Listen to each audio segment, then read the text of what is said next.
ये महाराज पैदल चलकर क्यों आ रहे हैं? हाँ? और घोड़े के ऊपर कौन बैठा है?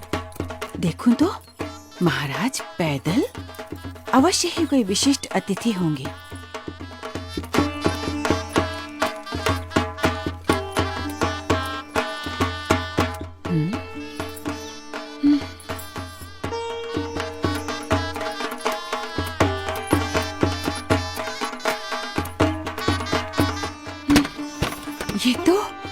ये तो सच में कोई दिव्य व्यक्ति हैं।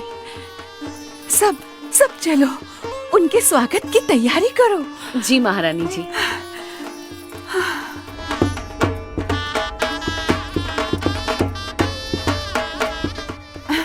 और सुनो, राजकुमारी ईला और सुशीला को भी बुला लो। जरूर महारानी जी।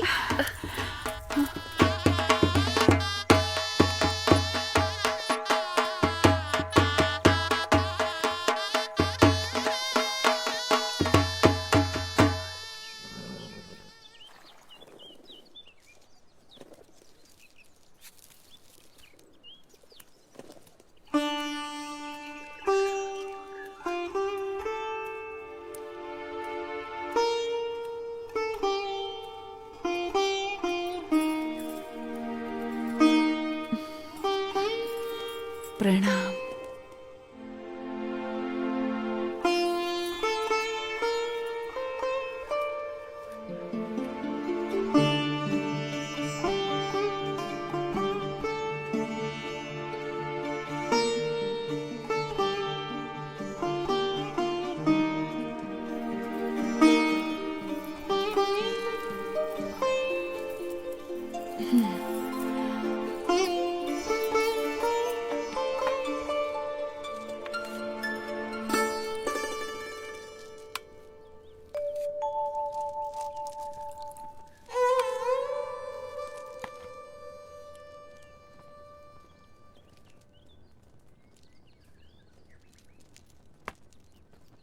वर्णी जी, हमारे राजा धर्म पालन के आग्रही है और उसके फलस्वरूप उनके ऊपर ईश्वर की इतनी कृपा है कि उन्हें इतनी प्रतिष्ठा, इतना मान सम्मान, इतनी धन दौलत, इतना वैभव, ऐसा श्रेष्ठ भोजन, सब कुछ प्राप्त है।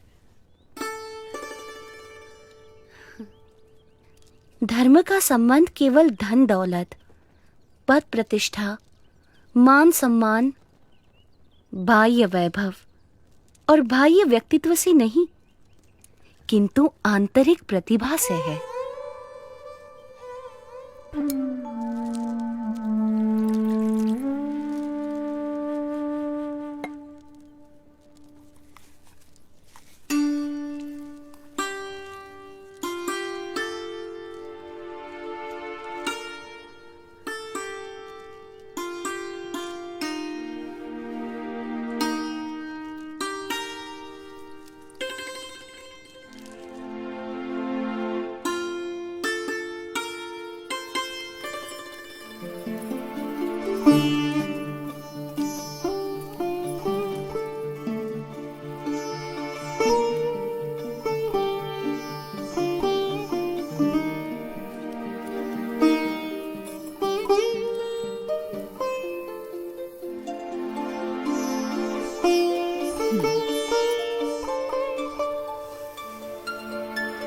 प्रभु, हमारा कोई पुत्र नहीं है। उस बात से मैं चिंतित रहती थी, पर अब आपके आने से मेरे पुत्र की कमी पूरी हो गई। अब आप यहीं रुक जाइए। आपके पूर्व जन्मों के संस्कार हैं और आपका भक्ति भाव भी है, इसीलिए मैं यहाँ आया हूँ। और आपकी तरह और कई मुमुक्षुओं को भी मुझे मिलना है।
ही मन में बड़ा मुस्कुरा रही हो। क्या सोच रही हो? सोच रही हूँ नीलकंठ वर्णी कितने महान व्यक्ति हैं, सरल जीवन और उच्च विचार। और हमारी ईला और सुशीला भी कितने भक्तिभाव से उनकी सेवा में जुड़ गई हैं।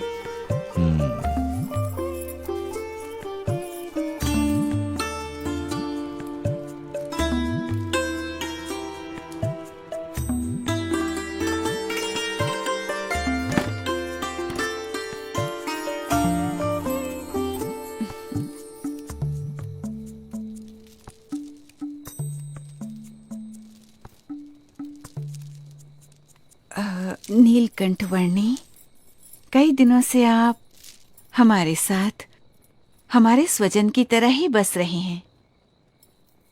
और केवल हम ही नहीं, पर यहाँ छोटा बड़ा हर कोई आपको अपना स्वजन समझने लगा है। सभी को आपसे लगाव हो गया है। इतने दिनों से आपका जीवन निकट से देखकर हमें प्रतीति है कि आप कोई असाधारण दैवी तत्व हैं, साक्षात परमात्मा हैं। ये सब देखकर मेरे मन में एक विचार आ रहा है कि यदि आप हमेशा के लिए हमारे स्वजन बनकर रह जाएं, तो कितना अच्छा होगा। यदि समझ में आए तो मैं तो हमेशा के लिए सबका स्वजन हूँ, एक सच्चे स्वजन की तरह हमेशा सबके साथ ही रहता हूँ। अब हमारी अपेक्षा है कि हम ये सब कुछ त्याग कर आपके चरणों में न्यौछावर करके मोक्ष के काम में ध्यान दें।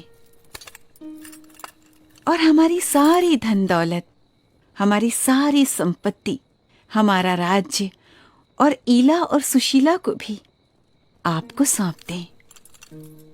हमारी पुत्रियों से ब्याह करके हमारा सब कुछ स्वीकार कर लीजिए नीलकंठ।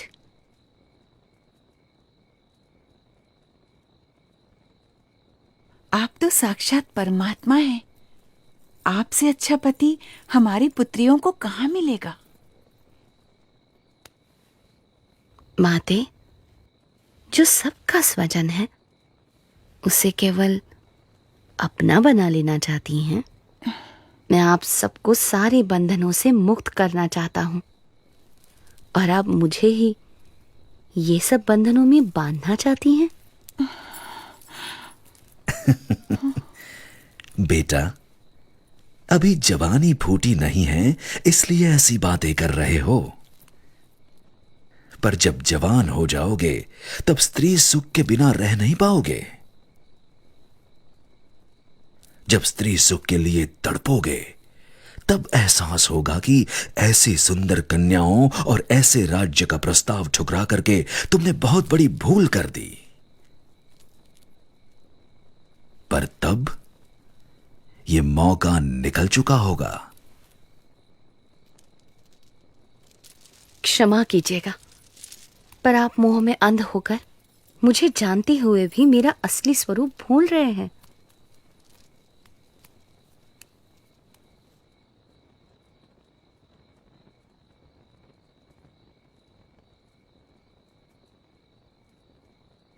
यही तो माया का प्रभाव है कि जो परमात्मा की उपस्थिति में भी आपको परमात्मा का सुख लेने नहीं देता है, और ऊपर से साक्षात परमात्मा में भी माया का भाव लाकर रख देता है।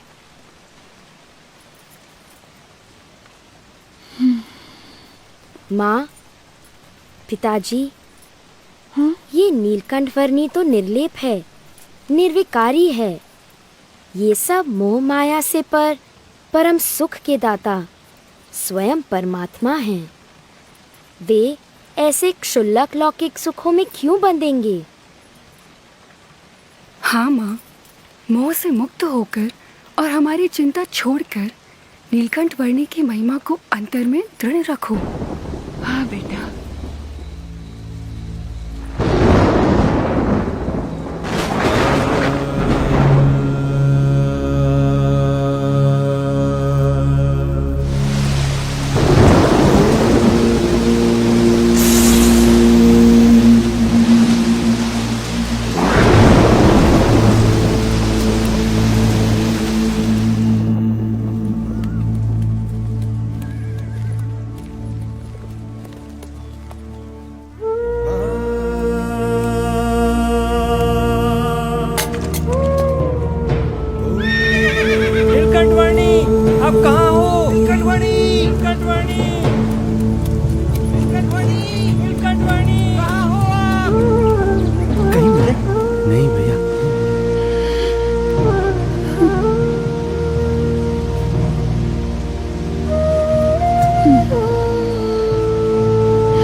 सुबह से लेकर अब तक हमने नीलकंठ वर्णी को हर दिशा में ढूंढा, पर वो कहीं नहीं मिले।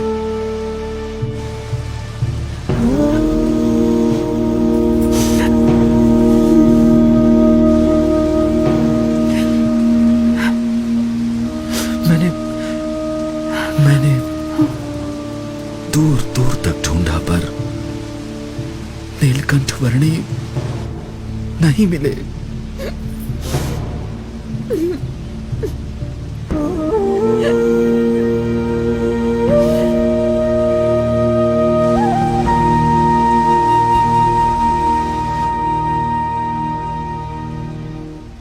माँ, वे चले तो गए हैं, पर हमें सच्ची समझ देकर गए हैं, हमारा कल्याण करके गए हैं।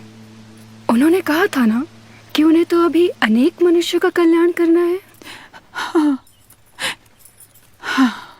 वे कहते थे ना कि यदि समझ में आए तो एक सच्चे स्वजन की तरह वे हमेशा सबके साथ ही रहते हैं, वैसे ही वे हमेशा हमारे साथ रहेंगे। हाँ बेटा।